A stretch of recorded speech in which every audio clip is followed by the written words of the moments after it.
Good afternoon, everybody. Let's talk about the prophetic word again today.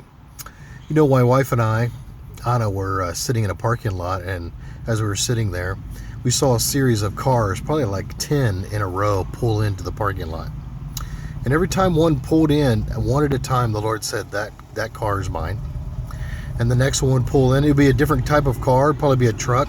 Sometimes it would be a motor home or an RV or something different, minivan, something.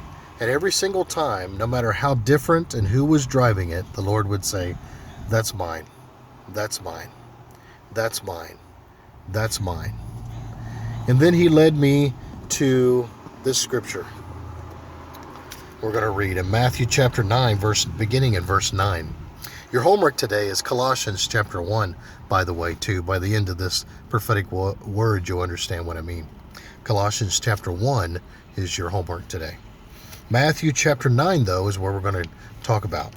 Matthew chapter 9, verse 9 says, And as Jesus went on from there, he saw a man called Matthew sitting in the tax collector's booth. And he said to him, Follow me. And he got up and followed him. Then it happened that as Jesus was reclined at the table in the house, behold, many tax collectors and sinners came and were dining with Jesus and his disciples. When the Pharisees saw this, they said to his disciples, Why is your teacher eating with the tax collectors and sinners? But when Jesus heard this, he said, It is not those who are healthy who need a physician, but those who are sick. But go and learn what this means. I desire compassion and not sacrifice, for I did not come to call the righteous, but sinners. Why would Jesus desire compassion over sacrifice? Because I believe that sacrifice brings attention to ourselves in this story. And I want you to continue to read this story yourself. Go back to Matthew chapter 9, beginning in verse 9 to 13, and read this over again, along with Colossians chapter 1. But when we think of sacrifice, we think of something that is ours, that we give a part to. We relinquish, or we see that as a sacrifice in our lives, to give that to someone else so that they might be blessed. But the Lord is saying, just like he did here by reclining with the tax collectors, which were hated, by the way, and the other sinners, by the religious leaders and generally by a lot of people, because many in those days were self-righteous. Jesus reclined there because he was demonstrating not a sacrifice. I'm going to take this day to pay attention to tax collectors and sinners.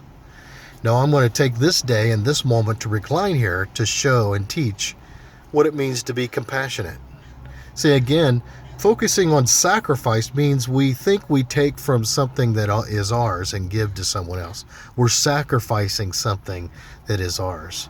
Compassion has nothing to do with us. It has everything to do with how the person will respond to the God that you're following.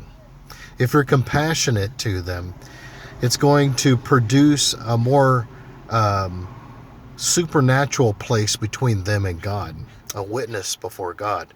It doesn't bring attention entirely to yourself, because a person who is also compassionate is someone who realizes that everything they have is a stewardship. I've said this before in many other videos. Everything that we have, just like I said in this at the beginning of the video, as I saw the different cars pull in to the parking lot, is the Lord's. He owns all of it. That's why I want you to read Colossians chapter 1.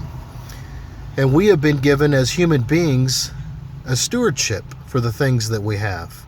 But he wants us not to respond to people with the things that we've been given by him, which are all things, as a sacrifice, because it's not ours to begin with. That's why he wants us to learn, as he said here. But go and learn what this means. I desire compassion and not sacrifice. For I did not come to call the righteous, but sinners.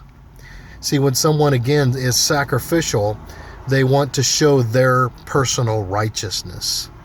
And that's why Jesus said, I didn't come to